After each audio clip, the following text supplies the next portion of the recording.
This is Dream Chasers, episode 25, with Kyle Flynn. Hey guys, what's going on? I'm Adam Carswell, and welcome to Dream Chasers, Interviews with the Future. On Dream Chasers, we interview individuals with supernatural amounts of potential based on early success in their careers. Thank you for tuning in. Now let's get straight to the interview. Hey guys, this is Adam Carswell, and today I'm joined by Kyle Flynn. Kyle is an independent financial advisor with North Star Financial. He's originally from Highland Heights, Ohio, and went to Johns Hopkins University in Baltimore, Maryland. He now lives in the Canton neighborhood of Baltimore. Kyle, thank you for being on the show, and do you have any opening remarks for our listeners? Yeah, hey Adam, appreciate you having me on. Just looking forward to a good conversation, talk about some good things professionally as well as personally. Great. So how long have you been in the financial advisory sector? Yeah, so I have been working with North Star as a financial advisor for just going on 3 years now. So I had begun interning in January of 2015 in the second semester of my senior year, and then had stayed on with the company from there, beginning full-time in May, and then getting all my licenses together to really be able to work with clients full-time in August 2015. So a little over 3 years, going on 4 here, if you look at when I started my internship.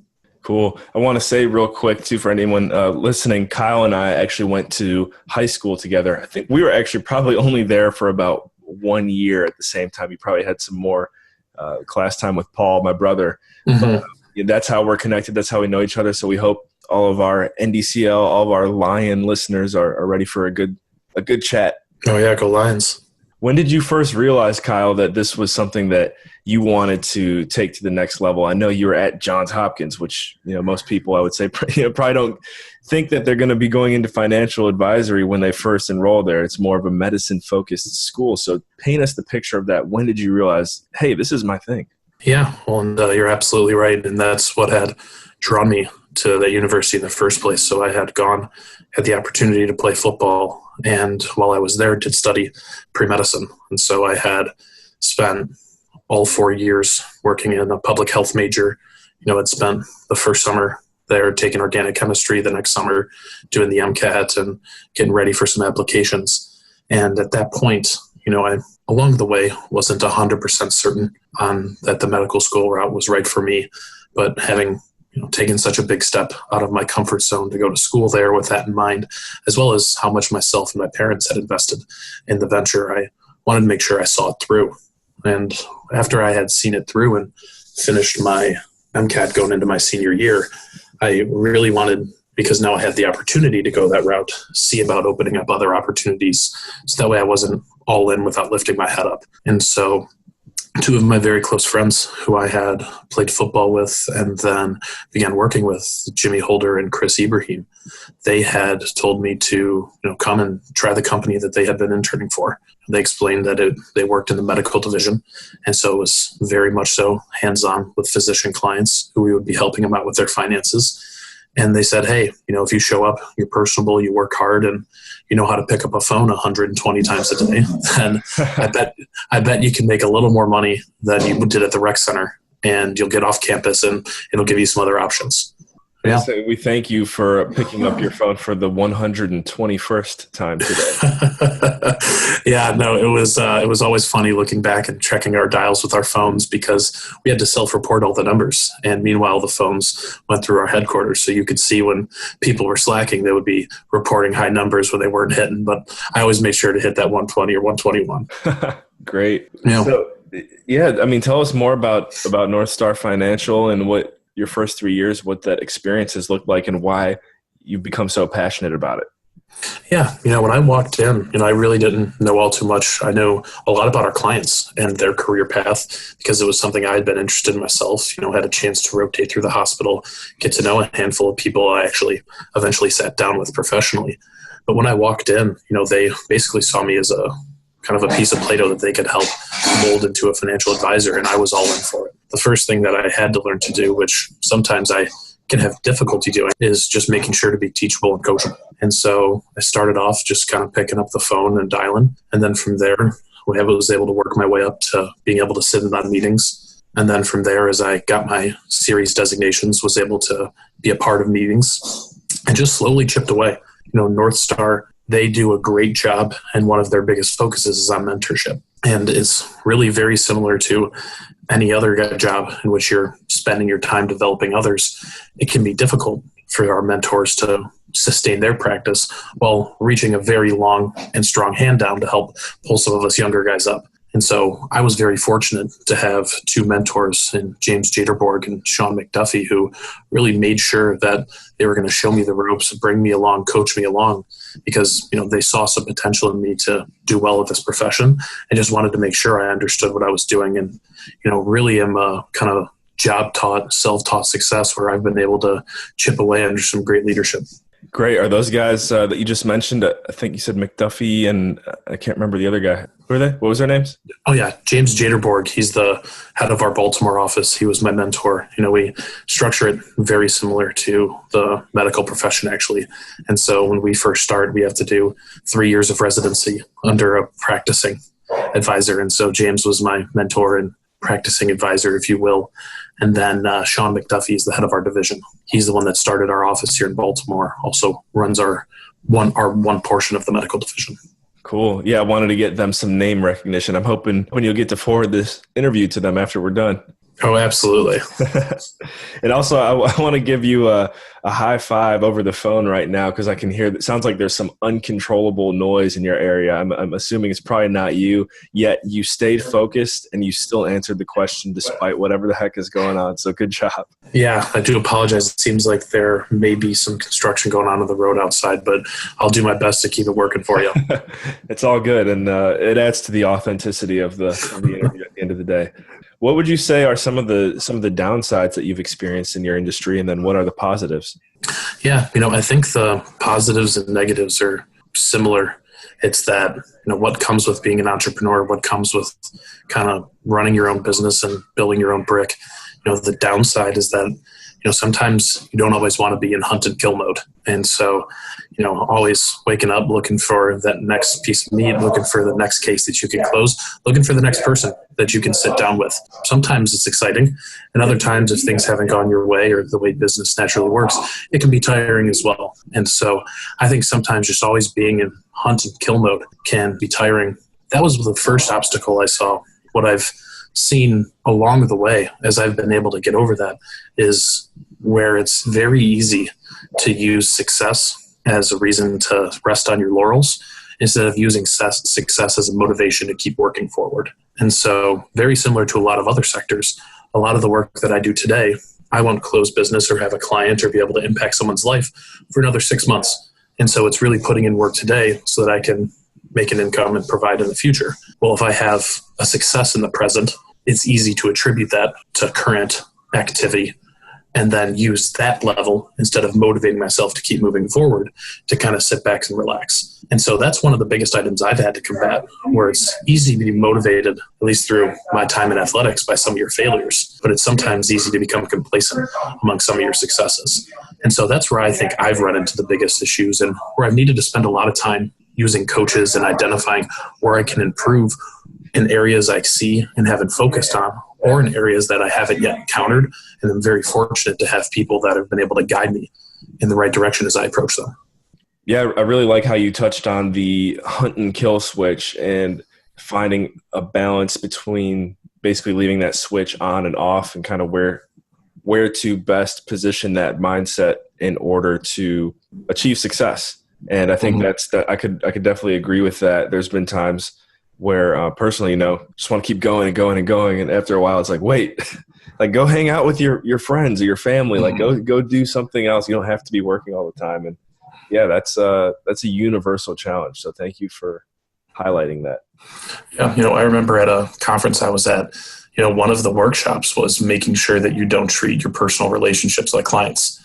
And, a lot of times it's easy to fall prey to. You have expectations of people you're working on in business and not being able to kind of have a separate personal relationship and, understand how to properly treat those around you that are helping supporting you, because it just all becomes mixed together. So, I think having the ability to do that is a little more difficult than sometimes it seems. Definitely. So what industry leaders and role models are you inspired by? I know you already mentioned a few of your mentors and guys that have made an impact getting you to where you're at. Is there anyone else you maybe haven't mentioned yet? Yeah, those are the main two, as well as our CEO at Deutschlander.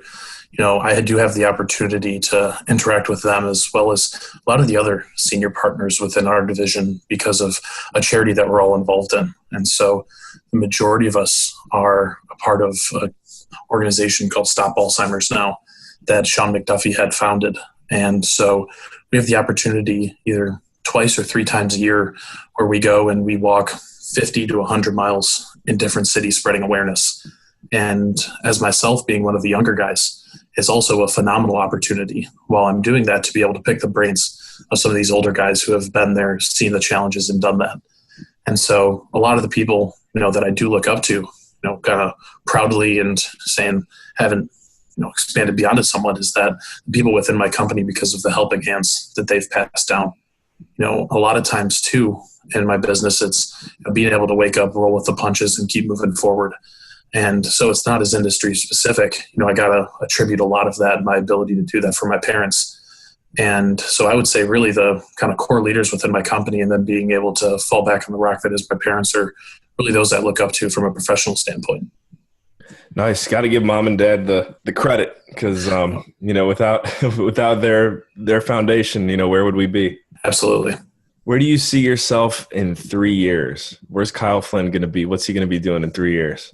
Yeah, in 3 years, I see myself as the kind of go-to person for a couple of hospitals in the area, Baltimore and DC, when it comes to financial planning. So a lot of our work that we do is with the residents and fellows as they're swimming in student loan debt, don't have enough time to pick their head up because of how crazy their schedules are. And a lot of times it's a little daunting just to bring up the conversation because they feel so far behind the eight ball. And so developing trust and developing the name recognition just by word of mouth is really something that we strive towards and take some time to build relationships within different departments, within different mentorships. And so making myself available to all those different individuals to a point that, hey, you're now in training at Johns Hopkins. The guy that works with a lot of the pediatric residents is Kyle Flynn.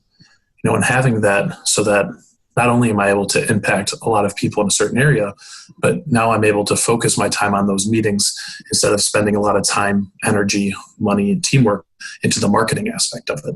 And so the more time I'm able to take away from being money and energy spent acquiring clients, the more energy I'm able to spend in sitting down with them. And so having that natural referral market while also being the kind of cornerstone at the different institutions would be where I see myself in the next 3 years, really in the Mid-Atlantic area. I love it. Very focused and sounds like a roller coaster ride waiting to happen. Yeah, looking a little scared, but looking forward to it. What advice do you have for young entrepreneurs, people looking to start their personal brand, their business, kind of, walk into shoes that you've just walked recently? Yeah, I think that the biggest thing for people that are trying to mark their own path, or even more so, people that should be marking their own path but haven't given themselves the opportunity, is it's very easy to identify the people who bury their heads in the sand and are too afraid to take the first step because of X, Y, or Z. What's I found much harder to identify, including within myself sometimes, is not the people who have their heads buried, but the people who are just moving forward in the same direction that everyone else is. It's almost easier to get up and do what everyone else is because it seems like the standard versus just to stay home and not take the step forward. I notice so many people that are just moving in a direction because it's what their parents said, it's what society told them to do, or it's what seemed like should have matched up with their major or any different reasons because they're too afraid to push the boundaries or impact change. I think that you're a great example, and that's why I appreciate the opportunity to kind of speak with you and get back from a networking standpoint, being able to pull yourself out of a situation and take a look at it from a grand scheme of things and say, am I moving in the right direction that's going to help me as well as help others around me in something I'm passionate about? And I think that ability to take a step back from the situation, whether it's from a personal life standpoint, from a work life standpoint, from just an overall goal standpoint, is something that's very difficult, something that from our interactions I've always thought and commended you upon, something that I wish I could have done myself as I look back and said, could I have made this change earlier? Could I have started to impact my own life versus filling other roles sooner? Yeah, wow. That's the golden nugget, I think, so far of the entire interview. Thank you for sharing that. I'm just trying to think the best way to validate what you just said, which is, yeah, I mean, you're right. There's a lot of people out there, and when you kind of take a step back and you look at it, how everything's going, just from a day-to-day perspective, who are the ones that are kind of out there creating their dreams, chasing their dreams, and who are the ones that are following? Because you can very easily, and I think both of us were not necessarily almost victims, but almost fell into situations where we were about to be going through the motions. And since entering into this more entrepreneurial realm, I think we both found a lot of satisfaction and learned a lot about ourselves that we didn't know before. And so being able to spread that message to anyone, you don't even necessarily have to be an entrepreneur, but to just think outside of the box. Yeah, goal setting with that can be hard because, for us, similarly, academically, athletically, there were set goals that we wanted based on certain institutions or roles or positions. And once we're past university level, once we're beyond college, there's no really set bar, and we have to take the time and the difficult energy to set it for ourselves. I love it. Well, Kyle, we're almost done. We're going to get to the 3 fun, get to know Kyle Flynn type of questions. I hope you're ready. Absolutely. First question is, who is your favorite Nintendo character? The second one is, what is your favorite college memory? And we joked before we started, keep it PG if you can. Okay. But, we want something exciting, so whatever you got. Favorite teacher from NDCL? Okay. Favorite Nintendo character. I'm going to go with, it came a little later in life, so I guess I'm a crossover, but I'm going to go with King D2D. Oh, okay. Yeah, I just loved the fact that he or she or it basically swallows everyone in Smash Brothers and then just walks around with a massive mallet and hammer. So the ability just to suck people up whole and then smash them with a hammer, I think, is one of the greatest talents of all Nintendo characters. So, and the ability to kind of fly based on just swallowing air. I always thought that would be pretty cool. Right. Nice. I like it. Yeah, Nintendo character that, favorite memory from college. I'm going to have to go with senior year of football. I had taken a while to really see some playing time, was behind a lot of great players and All-Americans. And sometimes it was difficult to identify whether I could hack it or whether I was just behind some really great individuals. And senior year, being able to, start and play a lot as on a successful team, and more so the fact that my parents were able to make it to 9 out of my 10 games, was really something special for me. And so I would say college-wise, from a PG standpoint specifically, it would be my senior year and being able to share that with my parents. As looking back at NDCL, I would have to go with my honors English lit teacher, Zita Nifik, who simply did not take my crap whatsoever. And as someone who tried a little too hard to impress people as the class clown, I always respected the teacher that put me right back in my spot initially. So I got to go with Mrs. Nifik. I'd have to say that's pretty accurate. I didn't get to know you too well during high school, but I know you were definitely an outgoing guy. So I'm sure the class clown factor was there. And I never actually had Nifik either, but that's cool. I hope she gets to hear this. Yeah, that would be really cool. What do you have to say to your fellow class clowns out there? Yeah, my fellow class clowns, I know that a lot of them are doing well here back in Cleveland. Would definitely, kind of similar to yourself, love to connect more with those outside of the area, whether it be in the Mid-Atlantic similar to us, or those who have kind of taken steps in other directions, just because, there's a lot of influence to be had and a lot of great people we went to school with. And so it's great seeing everyone when I'm back in town visiting family or for the holidays, but would definitely love to stay in touch with those who have taken steps outside whichever way they've gone. Definitely. Couldn't agree more with that. Kyle, is there any way that the listeners can follow up with you after this call? Yeah, if anyone from a kind of financial planning standpoint has any questions, if you just throw in my name, Kyle Flynn, and then type in North Star, it'll bring you right to my page, my bio, my team, some pictures. You will see Dan and Margie there, who I give shout out to, as well as my mentor. From a personal standpoint, same thing. My email's there. That's what I'm always checking. And my cell and my direct is 440-539-1461. Feel free to shoot me a text, whatever it may be. Love to chat. Thank you so much, Kyle. Thank you for joining us today. Adam, I appreciate it. All right. Well, we will catch you guys in the next episode. Remember, in all you think, say, and do, take it to the next level.